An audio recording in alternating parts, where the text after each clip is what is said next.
최일구의 허리케인 라디오.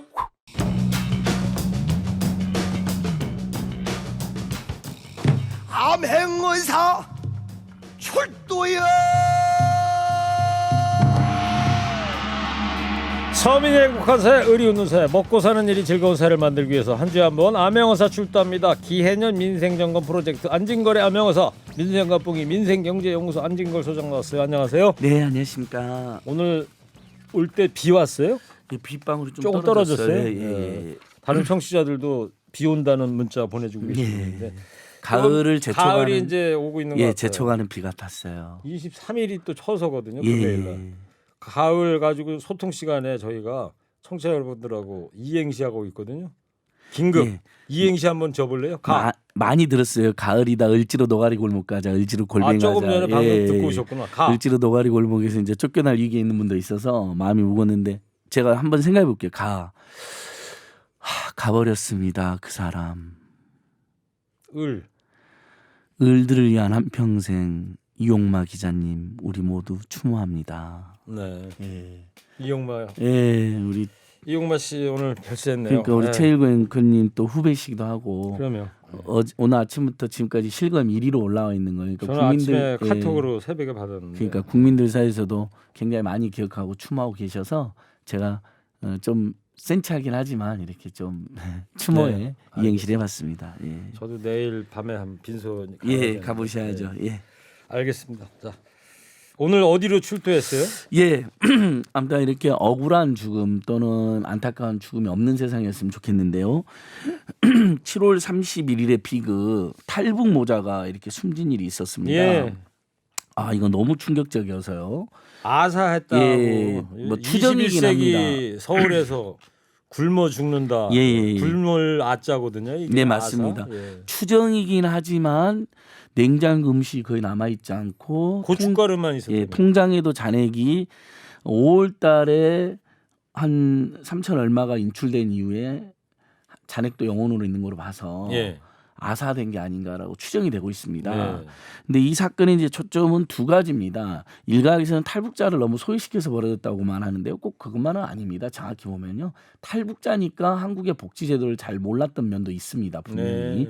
왜냐하면 이분들이 한부모 가정이니까 한부모 지원 대상도 됐었고요. 또 국민기초생활보장 대상도 되더라고요. 그것도 됐었고 또 긴급복지 지원 대상도 됐거든요. 근데 동사무소 갔던 주민센터 갔더니 이혼 소리를 띄워오라 했다는 거 아닙니까? 근데 그 이혼 소리를 띄우려면 중국을 갔다 와야 남편이 되는데. 이제 중국 국적으로 중국에 있으니까 그래서 못 갔다 왔다는 거 아니에요? 그런 문제도 하나 이제 그러니까 자 탈북자여서 소외받아서 죽었다라고 일각에서는 좀 공격하잖아요. 그런 측면도 있습니다. 우리 사회 탈북자에 대한 편견도 있고 또 실제로 탈북자들이 우리나라에서 보면 고용률도 우리 남한 국민들에 비해서 훨씬 낮고요. 그다음에 실업률도 국민들에 비해서 한 3배 정도 높고 단순 노무 종사자가 22.5%, 그다음에 평균 임금도 탈북자 평균 임금이 189만 원밖에 되지 않습니다. 그러니까 이런 통계를 보면 분명히 대한민국에서 아직 제대로 적응 못하고 소외되어 있다는 걸 알 수 있지만 근데 이 경우는 탈북자에서 돌아가셨 측면도 있지만 대한민국의 복지제도가 분명히 있는데 잘 몰랐다. 그러니까 탈북자가 잘 몰랐을 거잖아요. 그런 면이 있어요. 근데 더 안타까운 것은 우리가 5년 전에 송파 세모녀 사건을 겪으면서 나름 괜찮은 제도를 만들어놨어요. 어떤 게 있죠? 그러니까 예를 들면 공공임대주택에 살고 있잖아요. 네. 관리비라든지 전기세 이런 게 연체가 되면 당국에 통보가 되게 되는 겁니다. 3개월 이상만 연체가 되면. 당국에 통보가 된다고요? 그러니까 뭔가 위기가 발생했다 이 가정에.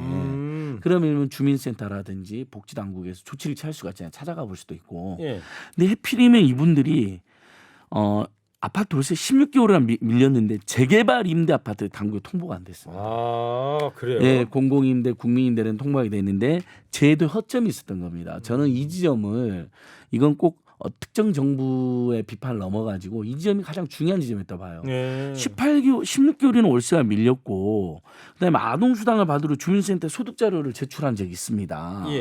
근데 양육수당 딱 10만 원만 받았다는 거거든요. 아동수당도 그 아드님이 만 5세까지만 줬었잖아요. 이제 올해 9월부터는 만 6세로 늘어나는데 네. 딱 거기에 해당해서 안 됐던 거예요. 그러니까 몇 가지 생각이 들더라고요. 만약 우리가 처음부터 아동수당을 만 6세나 만 7세로 하고 10만 원 안에 20만 원을 줬다면 양육수당 10만 원에다 20만 원, 30만 원 벌었기 때문에 굶어 죽지는 않았을 수도 있는데 하는 복지제도의 미비가 하나 생각났고요. 저는요.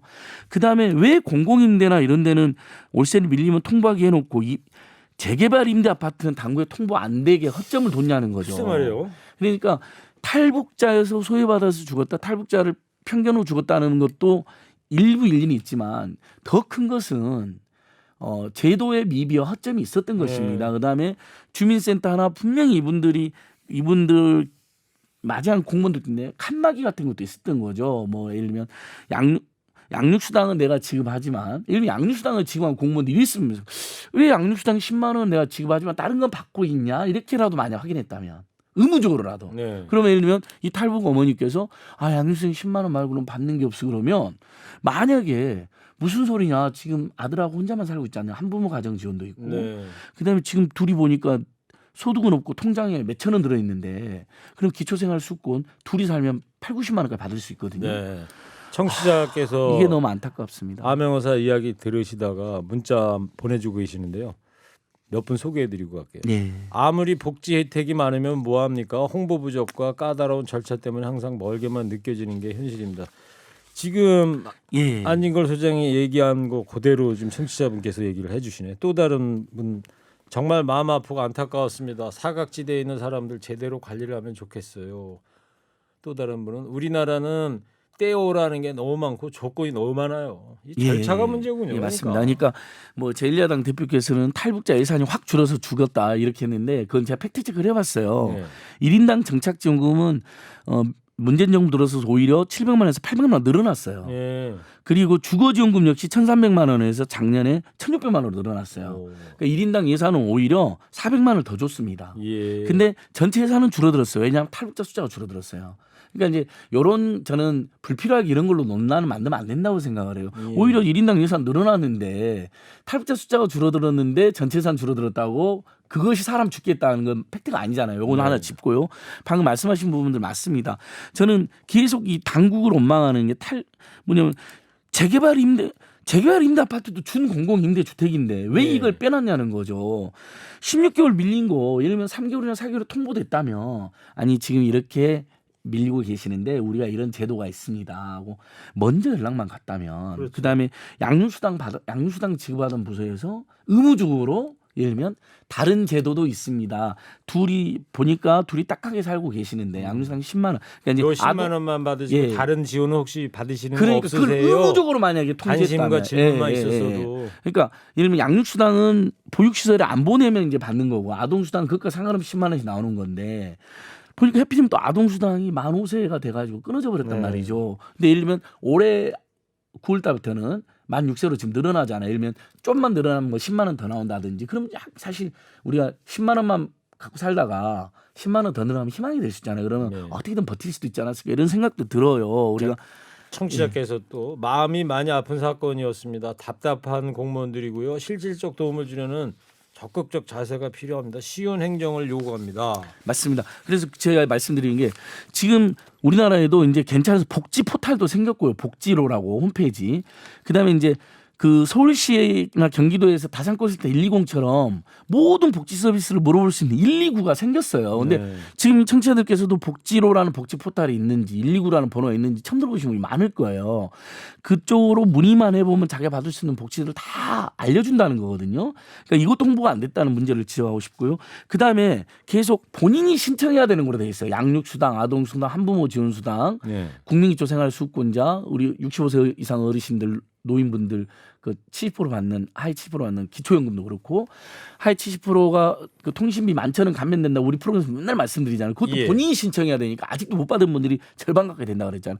제발 신청주의가 아니라 예를 들면 예를 들면 파악이 됐잖아요. 2명이 거기 살고 있고 양육수당 대상자라는 거 그러면 당국이 그쪽이 먼저 연락을 하는 거죠. 귀하 모자께서는 A, B, C, D, E, F의 제도를 받는다라고 직권으로 지급해 주는 거죠. 근데 예를 들면 본인이 난 싫어요.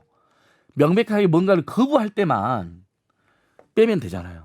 그래서 다행히 이번에 지금 보건복지부나 문재정부 낸 대책에 보니까 앞으로는 신청 안 해도 직권으로 맞춤 서비스를 앞당기겠다 이렇게 돼 있으니까 결국은 진직부터 이렇게 했어야 돼. 왜 송파에서 세모녀가 안타깝게 돌아가시고 나니까 그때서야 뭐 공과금이나 전기세 밀리면 이제 당국에 통보되게 만들어서 일부 진전이 됐는데 모자에 또 안타까운. 근데 왜 재개발 임대 아파트는 또 거기서 제외됐으며 그다음에 양육수당 지급받았을 때 그분이 받을 수 있는 모든 걸 다 안내해주고 지급했으면 얼마나 좋았냐는 지적하니까 이제서 하겠다는 겁니다. 예, 7245님께서 모든 복지가요 수동적인 것이 문제입니다. 이런 의견을 보내주셨네요. 맞는 말씀 같습니다. 예. 안진걸 소장님과 오늘 탈북 모자의 안타까운 죽음에 대한 얘기를 들었고요. 또 다른 청취자께서도 저도 아들 셋을 혼자 키우는데 2001년식 차 갖고 생업하는데요. 차가 있다고 한부모도 안 되었어요. 저도 가스가 끊겨서 애들하고 옷을 아이고. 예. 근데 저 차가 생업용 차잖아요. 잔 적이 많았는데 저 동사무소 갈 때마다 차 때문에 안 된다고 하네요. 한부모 안 된다고. 예, 그러니까 소득 기준이 있어야 되는데 저 차를 재산으로 이제 해가지고 소득으로 전환해 버립니다. 근데 생업용 차시니까 처분할 수가 없잖아요. 그러니까요. 그러면 소득 기준을 차량이 있는 경우는 완화를 해줘야 되는 거죠. 예를 들면 이제 이런 식으로 제가 고쳐야 될 점이 많습니다. 이거 서울시에서 하는 거예요? 보건복지부에서 하는 기본적으로는 다 보건복지부에서 총괄하고. 저 민생갑봉의 보건복지부 다음 주에 한번 갔다 와요. 예, 갔다 오겠습니다. 예, 진짜 갔다 오겠습니다. 한번 만나고 오겠습니다. 예. 적극적 행정이 필요합니다. 이 가스 끊겨가지고 겨울에 옷을 깔고 잔다는 이 청취자분 이런 상황 이게 말이 됩니까? 예. 그러니까 또 이런 일이 생기면 한마디만 하면요. 이런 일이 생기면 복지제도가 미비하다고 막 지적합니다. 네. 근데 막장 이제 9월달, 10월달 정기국회 열려가지고요. 이런 분들 복지 지원 늘려야 된다 그러잖아요. 그럼 나라 망한다고 반대합니다. 이런 행태는 안 했으면 좋겠어요. 세계 10위권의 경제 대국이고요. 예산만 1년에 500조를 쓴 나라에서 3만 불 소득 수준 시대 열었다고 그러는 나라 아닙니까? 그러니까 이런데 예산 좀 늘려도 절대 망하지 않습니다. 그다음에 탈북자 3만 2천 명밖에 되지 않습니다. 네. 좀 더 늘려드려도 됩니다. 예산이요. 알겠습니다. 예. 안 소장님 오늘 잘 들었습니다. 예. 감사합니다. 예. 다음 주에 보건복지부 갔다 온 예, 얘기 면목 없습니다. 꼭 예. 갔다 오겠습니다. 예. 일부 행기의 이야기를 더 듣고 싶다면